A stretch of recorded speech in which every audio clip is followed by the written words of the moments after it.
እሱ በየዓመቱ እየመጣ ከቀሬና እየመጣ የሚያከብረውን እውነተኛውን ፋሲካ ዛሬ ሊያገኘው ነው። እና ይህ የቀሬናው ስምዖን መጣ። አስገደዱት። ሲያስገድዱት እሱስ እሺ አለ። መጽሐፍ ሲናገር የኢየሱስን እንጨት ተሸክሞ እንዲከተለው አስገደዱት የሚል ቃል አለ። ኢየሱስን መከተል ተገዶ ራሱ ያዋጣል። የትም ጀምር መከተል፣ መጨረሻ ላይ ግን እዛ መስቀሉ ጋር ትገናኛላችሁ። የሉቃስ ወንጌል ምዕራፍ 23 ከቁጥር 26 ጀምሮ በጌታ በኢየሱስ ክርስቶስ ስም አነባዋለሁ። እንደዚህ ይላል። ኢየሱስንም ይዘው ሲወስዱት ስምዖን የተባለውን የቀሬና ሰው ከገጠር ሲመጣ አግኝተው መስቀሉን አሸክመው ኢየሱስን ተከትሎ እንዲሄድ አስገደዱት። ብዙ ሕዝብና ደረታቸውን እየደቁ የሚያለቅሱለት ሴቶችም ከኋላው ይከተሉት ነበር። ኢየሱስ ግን ወደ እነርሱ ዘወር ብሎ እንዲህ አላቸው፣ እናንተ የኢየሩሳሌም ሴቶች ለራሳችሁና ለልጆቻችሁ አልቅሱ እንጂ ለእኔ አታልቅሱ። እነሆ መካኖችና ያልወለዱ ማኅፀኖች ያላጠቡ ጡቶችም ብፁዓን ናቸው የምትሉበት ጊዜ ይመጣልና፣ በዚያን ጊዜም ተራሮችን ውደቁብን፣ ኮረብቶችንም ሰውሩን ይላሉ። እንግዲህ በእርጥብ እንጨት እንዲህ ካደረጉ በደረቁ ምን ያደርጉ ይሆን? ከእርሱ ጋር እንዲገደሉ ሌሎች 2 ወንጀለኞችን ወሰዷቸው። ቀራንዮ የተባለ ቦታ በደረሱ ጊዜ ሰቀሉት። ወንጀለኞቹንም አንዱን በቀኙ ሌላውን በግራው ሰቀሏቸው። ኢየሱስም አባት ሆይ የሚያደርጉትን አያውቁምና ይቅር በላቸው አለ። እነርሱም ልብሱን በዕጣ ተከፋፈሉት። ሕዝቡም ቆመው ይመለከቱ ነበር። ገዢዎችም ሌሎችን አዳነ፣ በእግዚአብሔር የተመረጠው ክርስቶስ እርሱ ከሆነ እስቲ ራሱን ያድን እያሉ አፌዙበት። ወታደሮችም ቀርበው ያፌዙበት ነበር። የሆመጠጠ የወይን ጠጅ እየሰጡትም አንተ የአይሁድ ንጉሥ ከሆንህ ራስህን አድን ይሉት ነበር። ከራሱም በላይ ይህ የአይሁድ ንጉሥ የሚል ጽሑፍ ነበር። ጌታ ኢየሱስ ክርስቶስ የተሰቀለበት ቀን ነው። ይሄ ቀን ኢየሱስ የተሰቀለበት ቀን ነው። ታሪካችን የተቀየረበት ቀን ማለት ነው። የዘላለም ሞት በዘላለም ሕይወት የተዋጠበት፣ ሰይጣን መውጊያው የተሰበረበት፣ የእግዚአብሔር መንግሥት አገዛዝ የጨለማውን አገዛዝ ድል የነሳበት ይሄ ቀን ነው። በዘላለም ውስጥ ይሄ ቀን ብቸኛ ነው። እግዚአብሔር እንደዚህ አይነት ቀን አልነበረውም። ከዚህ በኋላም እንደዚህ አይነት ቀን እግዚአብሔር አይኖረውም።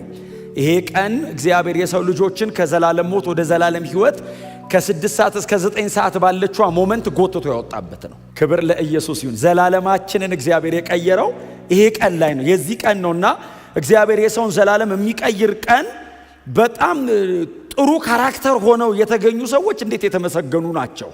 እማይተካ ያልነበረ እማይኖር ብቸኛ ቀን ላይ ኢየሱስ ክርስቶስን ለመስቀል ሞት ሲሄድ ከኢየሱስ ክርስቶስ ጋር አብረው ያንን የመስቀል ሞት አብረውት ለመካፈል የተጓዙ ሰዎች በጣም እድለኞች ናቸው፣ የተመሰገኑ ናቸው። እንደኔ አይነት ወንጌሉን የሚያነብሰው ባነበበ ቁጥር በእነዚህ ሰዎች ይደሰታል። ስለ እነዚህም ሰዎች እግዚአብሔርን ያመሰግናል። አንዱ ይሄ የቀሬናው ስምዖን ነው እና ጌታ ኢየሱስ ክርስቶስ ተያዘ። ምዕራፍ 22 አካባቢ ጀምራችሁ ከቁጥር 63 ጀምሮ ወታደሮች መጥተው ኢየሱስን ያዙት እና ኢየሱስን ይዘው የተለያዩ ቦታዎች ላይ ፍርድ ቤቶች ላይ ካቆሙት በኋላ የፍርድ ስርዓቱን ጨርሶ ኢየሱስ ወደሚሰቀልበት እየሄደ ከፍርድ ቤቱ ወንበር እስከ መሰቂያው ባለችው መሃል ላይ የተገኘ ሰው ነው ይሄ ሰውዬ። ከዛ በፊት አታገኙትም። ይሄን ሰውዬ ኢየሱስ ከተሰቀለ በኋላም በወንጌላት ላይ አታገኙትም። ከተፈረደበት በኋላ ኢየሱስን ፍርዱን ተቀብሎ ፍርዱ ወደሚፈጸምበት ሲሄድ በፍርድ ወንበሩና በመሰቀሉ መሃል የገባ ሰው ነው የቀሬናው ስምዖን። እጅግ ግን ደግሞ ባለ ታሪክ ነው።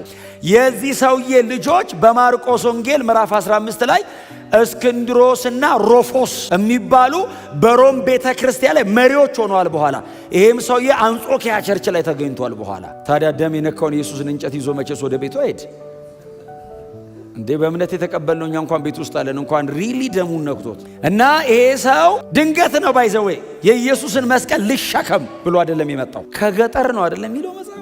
እኔ ሉቃስ እንዴት ገጠር እንዳላት አላቅም። ቀሬና ማለት እኮ ኖርዝ አፍሪካ እዚህ አሌክሳንድሪያ ግብፅ ነው ረድ ብላ ሊቢያ እኮ ነው።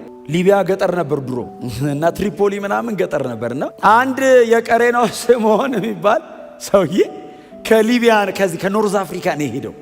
ኦብቪየስሊ ሊሄድ የሚችለው የፋሲካ በዓል ሊያከብር ነው። የፋሲካ በዓል ስለሆነ በዓል ለማክበር ነው የሚሄደው። የቀሬና ሰው ቢሆንም ምናልባት ግን አይሁዳዊ እዛ ተወልዶ ያደገ ሊሆን ይችላል፣ ግን አይሁዳዊ ሊሆን ይችላል። እና ይህ የቀሬናው ስምዖን መጥቶ የፋሲካ በዓል ለማክበር ሲታደም ከተማው ላይ ያለ ወትሮ እንደ ሰንበት ፋሲካ ሊሆን ያለ ወትሮ ከተማው ተረብሿል። በጣም ይሄ ጉድ ፍራይዴይ ነው፣ ራት የሚበላበት ቀን ነው፣ በጣም በጎ የሚባለው ቀን ነው፣ ፌሽታ ነው። ኔክስት ዴይ ሰንበት ስለሚገባ ቀድሞ ቶሎ ነገር የሚጨራርሱበት ቀን ነው። እና የቀሬናው ስምዖንም እሱን ለመፈጻጸም ብሎ ወደ ቤተ መቅደሱ አካባቢ ሲመጣ ትንሽ ተተረማምሷል ከተማው። ምንድነው ዛሬ እዚህ ከተማ? እኔ እንግዲህ በየዓመቱ ሊመጣ ይችላል ይሄ ሰውዬ። እስክንድሮስና ሮፎስ የሚባሉ ልጆች ካሉ ትልቅ ሰው ነው ማለት ነው። ስለዚህ ዛሬ የመጀመሪያው ላይሆን ይችላል እና በየዓመቱ ሲመጣ እንደዚህ አይነት ነገር አጋጥሞት አያውቅም። ዛሬ ምንድነው ብሎ እንግዲህ ሲመጣ እግዚአብሔር የዘላለም ሕይወት ሊሰጥ ነው። እሱ በየዓመቱ እየመጣ ከቀሬና እየመጣ የሚያከብረውን እውነተኛውን ፋሲካ ዛሬ ሊያገኘው ነው። እና እሱ ጠቦት ምናምን ደግሞ ኑሮ ትንሽ ደከም ያለ ከሆነ እርግብ ዋኖስ ምናምን ይዞ መጥቶ ነው የሚያቀርበው መስዋዕት። ዛሬ ደግሞ እውነተኛው የፋሲካው በግ ሊሰዋ ነው። አንድ ኢየሱስ የሚሉት እዚህ ናዝሬት አካባቢ ተወልዶ ቤተልሔም አካባቢ ተወልዶ ናዝሬት ያደገ ኢየሱስ የሚሉት አንድ ዝነኛ ትልቅ አገልጋይ ነበር ሰሞኑን። እሺ እሱም ደግሞ በስብከቱ መካከል ብድግ ብሎ እኔ እግዚአብሔር ልጅ ነኝ አለ። ታዲያ እንዴት የእግዚአብሔር ልጅ ነኝ ይላል ብለው በዛ ዘመን የነበሩ የሕግ መምህራን በሮማውያን ነገስታቶች ፊት አቅርበው እነ ሄሮድስና እነ ጲላጦስ ሞት ፈረዱበት። እሺ አሁን የሱ የሞት ፍርዱ ሊፈጸም ነው እያሉ እያወሩለት በመካከል ድንገት ብቅ አለ እና እያወሩለት ነው። የትኛው ነው እሱ ብሎ ብቅ ሲል ጸጉረ ልውጥ ነው። ጸጉረ ልውጥ ነው ማለት አፍሪካዊ ከሆነ ትንሽ ከለሩ ደብዘዝ ሊል ይችላል። የገጠር ሰው ነው። አይ ቲንክ አንዳንድ እንትኖችን ደግሞ ሳነብኔ ፊዚካሊ ጎላ ያለ ነው ይላሉ እና በደንብ ከፍ ያለ ነው። ምክንያቱም ኢየሱስ የተሸከመው አንዱ የክሮስ ባር ነው የተሸከመው። ሙሉ መስቀል አለ የተሸከመው አንዱን ባር ነው። አንዱ ባር ብቻ 56 ኪሎ በላይ ነው። ኢየሱስ ደግሞ ሳይበላ ነው ውሎ ያደረው። ደም እያንጠባጠበ ነው ሲጸልይ ያደረው። ሳይበላ ወርዶ እራት የበሉት እነሱ ናቸው፣ እሱ አልበላም። ይኸው ስጋዬ ብሎ ነው ያበላው፣ መች በላ እሱ? ይኸው ደሜ ብሎ ነው ያጠጣቸው፣ መች ጠጣ እሱ? በጣም ሲቃይ ውስጥ ነው ያለው። ባለፈው እንደነገርኳችሁ በቀን 3 ፍርድ ቤት ነው የቆመው እና ፊዚካሊ በጣም ደቋል። ይሄንን እንጨት ሲሸከም ነው ያገኘው። ስለዚህ 40ውን ተገርፏል ማለት ነው። ደሙ እላዩ ላይ ነው ያለው። ስምዖን ሲያገኘው ባይዘው ኢየሱስን መሬት ላይ በደህናው ተአምር የሚያደርገው አይነት አይደለም። ይሄኛው ኢየሱስ በጣም በሲቃይ ውስጥ ነው ያለው፣ ጣር ውስጥ ነው ያለው።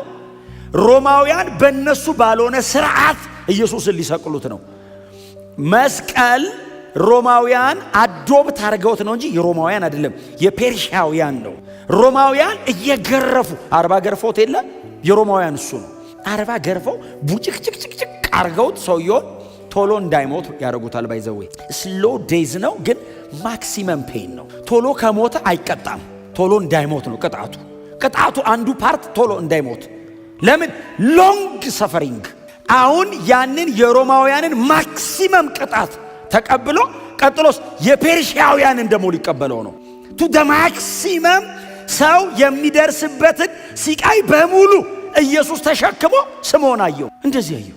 የእግዚአብሔር ልጅ ነው፣ መሲህ ነው፣ ጌታ ነው። አያቅም። አየው። ሲያየው ተተልትሎ ተቦጫጭቆ ሰውነቱ ላይ ልብስ የለም፣ ኔክድ ነው። እናንተ ብትሆኑ ስምዖን ብትሆኑ ከሰው መሃል ድንገት እንደዚህ ብቅ ብላችሁ ኢየሱስን ብታዩት ማለት ነው።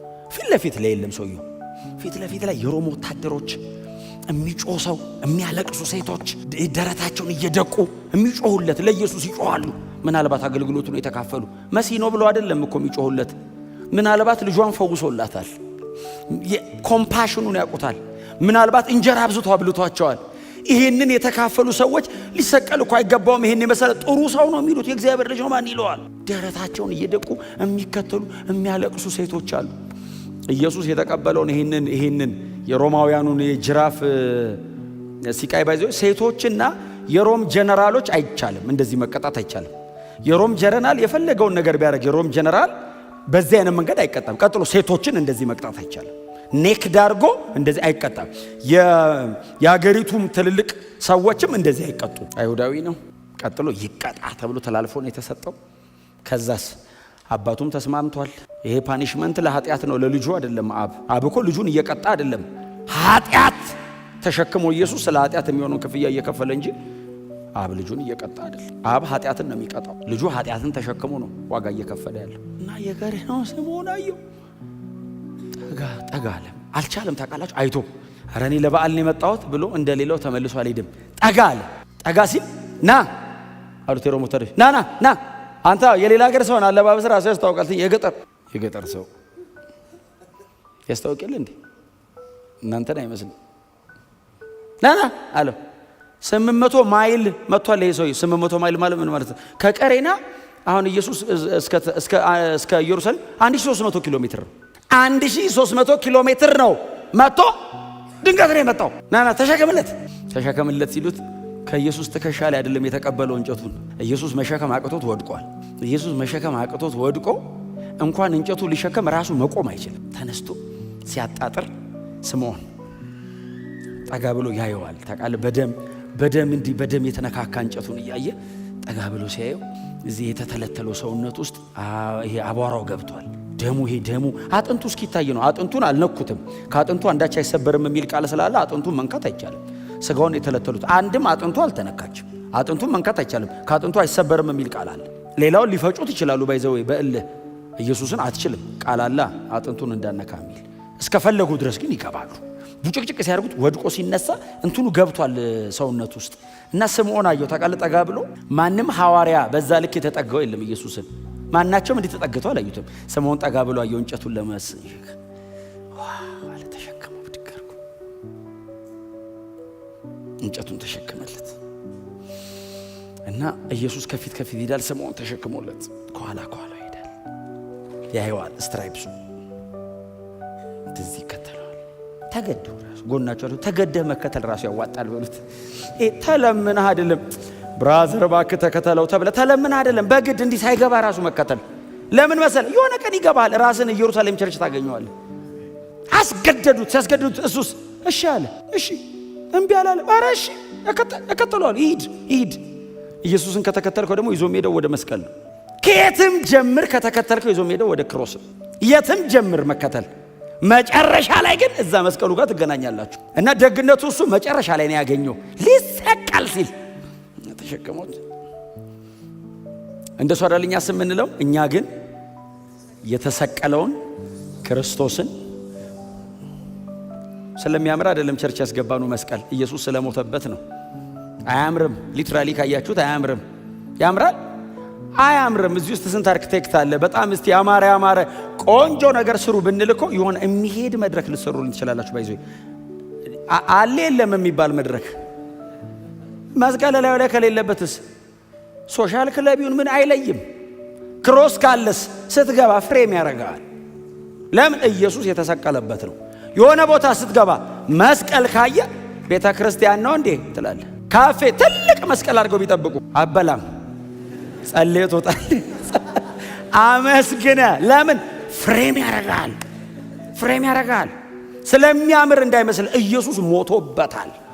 እድለኛ ነው ስምዖን ኢየሱስ የሚሞትበትን መስቀል ተሸከመው። እንጨቱን ብቻ እንዳይመስል የተሸከመው ደሙን ነካው። የኢየሱስ ደም እላዩ ላይ ያረፈ። ስምዖን ሲሸከም የኢየሱስ ደም እዚህ ላይ ነካው። በመንፈስ ይቀድሳል። እንኳን ቀጥታ ደሙን አግኝተው ተሸከመው። አይ ቲንክ ኢየሱስ ወደ አብ ካረገ በኋላ ስምዖን በጌታ ከሆነ በኋላ ቸርቻውን አስበዋል። ከወንድሞች ጋር ሲገናኝ ደሙ በመቃኔ እያልን ስንዘምረኝ እሱስ ነክቶኛል። እዚህ ላይ ነበር። ይገርማል። የወንጀለኛ ደም እንዳይመስል የጌታዬ ደም ኢምፕሪንት እዚህ ላይ አለኝ። አሻራው አለ እዚህ ጋር ሲነካኝ ፊዚካሊ የኢየሱስ ደም ነክቶታል። የአካል ኮንታክት ነበረው ከኢየሱስ ደም ጋር እና ሲሄድ ኢየሱስ ስማ ምን መሰለህ፣ አሁን ዝም ብሎ መከተል አይደለም። ኢየሱስ ሲሄድ ዝም ብሎ አይሄድም፣ መልስ ይሰጣል። የሚመለስለት ነገር ካለ መልስ እና እየሄደ እያለ ደረታቸውን እየደቁ ሲያለቅሱ እየሄደ አንተ ማውራት በማይቻልበት ሰዓት ኢየሱስ አንድ መልስ ሰጠ አይደል? እናንተ የኢየሩሳሌም ሴቶች ሆይ አላቸው ሲያለቅሱ እንዲሰሙት አድርጎ ነው። ለእኔ አታልቅሱልኝ። ለምን? ይገባኛል ላደርገው የመጣሁት ይሄንን ነው። ለእኔ አታልቅሱ፣ ለራሳችሁና ለልጆቻችሁ አልቅሱ። ይሄንን ለሚያደርጉት ለነሱ አልቅሱላቸው እንጂ መሲህ ተልኮ አልቀበልም እምቢ በእኛና በልጆቻችን ላይ ይሁን ያሉት ትዝ ይላችኋል። ይሄ ሰው ንጹሕ ነው ሲል ከደሙ ንጹሕ ነኝ ሲል ጲላጦስ እሱ ላይ የሚሆነው በእኛና በልጆቻችን አስወግደው እርግማን ከመጣ በሱ በኩል እኛና ልጆቻችን ላይ ብለዋል። ኢየሱስ እንደዚህ ያለ ለራሳችሁና ለልጆቻችሁ አልቅሱ እንጂ ለእኔ አታልቅሱልኝ አለና በእርጥቡ እንጨት እንዲካረጉ በደረቁ አለ። ንጹሕን ሰው ለመስቀል እንዲሆኑ በኋላ ላይማ አይችሉትም አለ። በእርግጥም ያው 70 ኤዲ ላይ ታውቃላችሁ ሮሞች መጥተው ኢየሩሳሌምን ምን እንዳረጓት እና ኢየሱስን ይዘውት ሄዱ። መንገዱን ሲሄድ ስምዖን ከኋላ ይከተለዋል እና ኢየሱስ ከፊት ይሄዳል።